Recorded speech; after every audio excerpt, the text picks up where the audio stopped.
Okay. Our next topic is the ethnobotanical importance of Malvaceae family. Now, as you know, we are studying the ethnobotanical importance of each and every family because in the UPSC mains such type of questions was there. Okay. So this time we will consider the five plants which belongs to the Malvaceae family and which shows the ethnobotanical importance, right?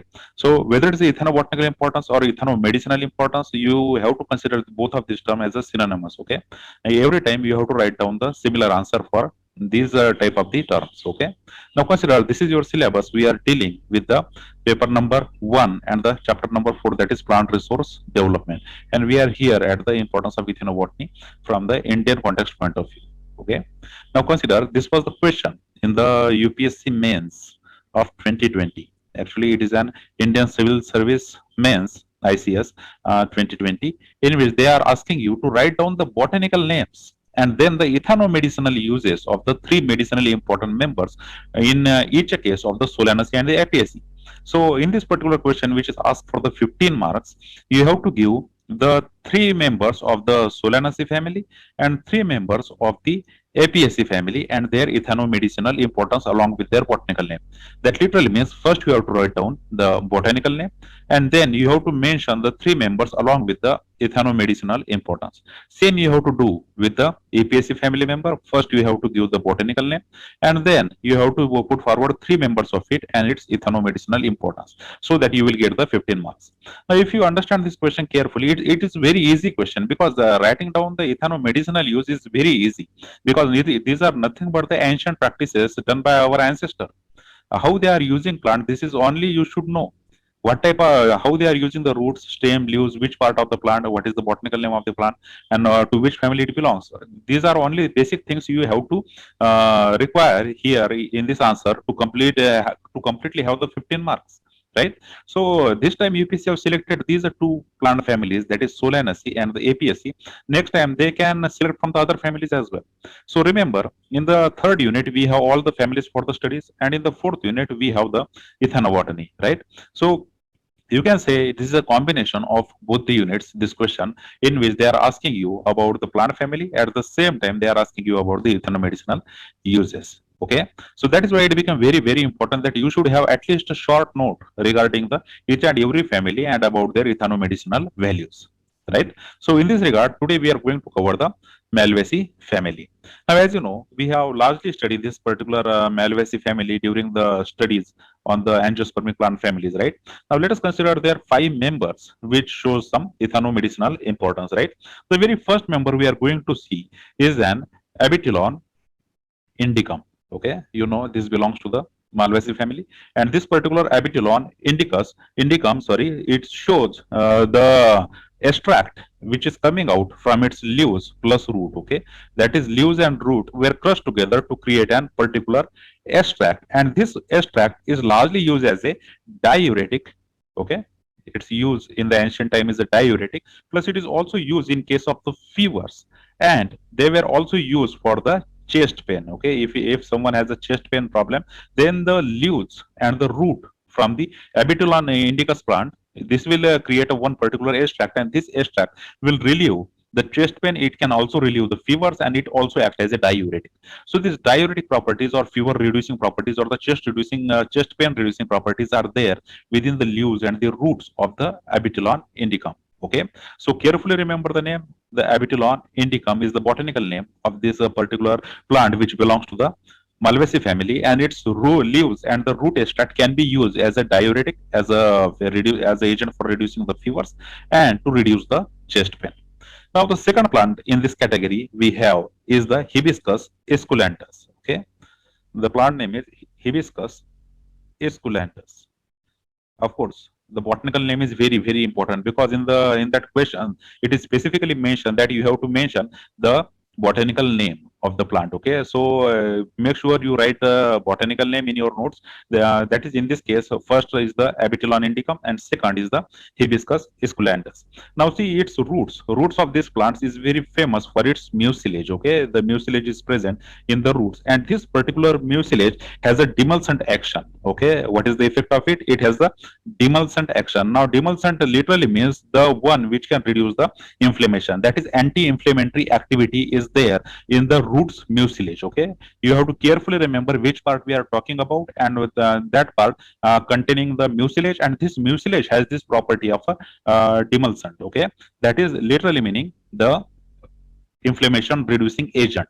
So second plant we have for the Malvaceae family is the Hibiscus esculentus, and this particular Hibiscus esculentus in its roots have the mucilage, and this mucilage is used as a demulcent or the inflammation reducing properties. Right, now consider the third one. It is called as Hibiscus mutabilis. Okay, again the hibiscus plant is there. Hibiscus mutabilis is the name of the plant.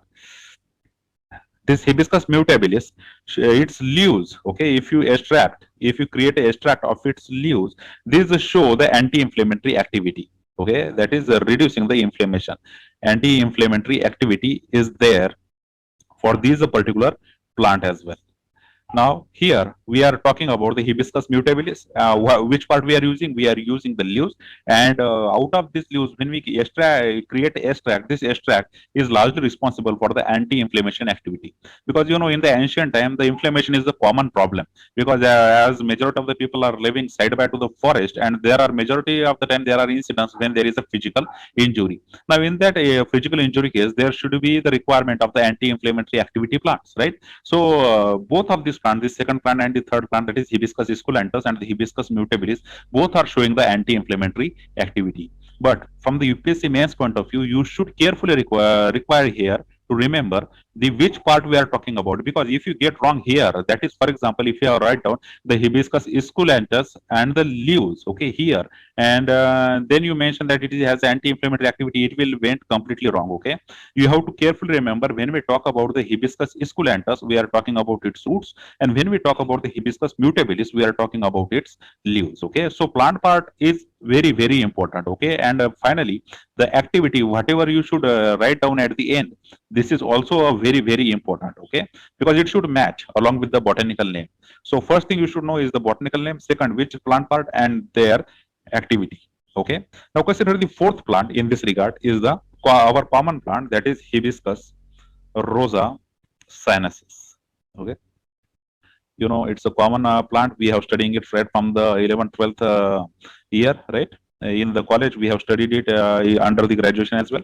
So this particular Hibiscus rosa sinensis plant, its flower extract, okay, which part we are using? We are using the flower extract. This flower extract shows the cooling effect. Okay, it shows the cooling effect, and in case of burning it is largely used. Okay, as it is show the cooling effect, and in case of the burning, you know, we always require something to cool down the body. So in that case, the Hibiscus rosa sinensis, this particular plant is used, and out of this particular plant only the flower extract we are using, and this flower extract has its cooling effect, and hence they are used in case of the burning. Okay, then the fifth plant we have on the list is the, again, a common name, which is called as the Gossypium herbaceum. Okay, please carefully remember the name, Gossypium herbaceum. This particular Gossypium herbaceum is the producing a flower, and the flower extract is act as a abortifacient. Okay, it is it shows the very particular use. It is used as a abortifacient.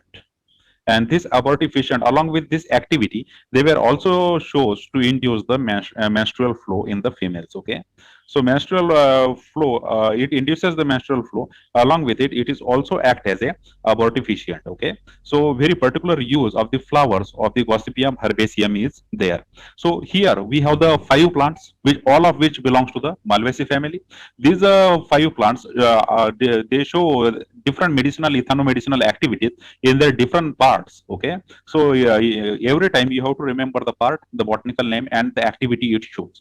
So this is how we can use the Malvaceae family members in the ethnomedicinal way.